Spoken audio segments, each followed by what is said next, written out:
Parola tiger international स्कूलमध्ये भारतीय संविधानाचे शिल्पकार डॉक्टर बाबासाहेब आंबेडकर यांची जयंती मोठ्या उत्साहात साजरी करण्यात आली. कार्यक्रमाची सुरुवात शाळेचे अध्यक्ष रवींद्र पाटील व संचालिका रुपाली पाटील यांच्या हस्ते डॉक्टर आंबेडकर यांच्या प्रतिमेचं पूजन करून करण्यात आली. प्राचार्य PS पाटील यांनी आपल्या भाषणातून डॉक्टर आंबेडकर यांच्या जीवन कार्याची सविस्तर माहिती विद्यार्थ्यांना दिली. या निमित्ताने विद्यार्थ्यांसाठी वक्तृत्व स्पर्धेचं आयोजन करण्यात आलं होतं. सर्व विद्यार्थ्यांनी उत्साहाने सहभाग नोंदवला. तसेच काही विद्यार्थ्यांनी डॉक्टर आंबेडकर यांची भूमिका साकारून कार्यक्रमात रंगत आणली.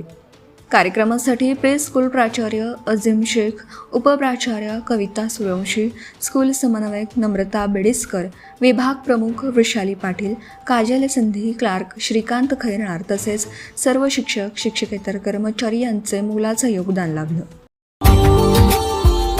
Subscribe now and press the bell icon.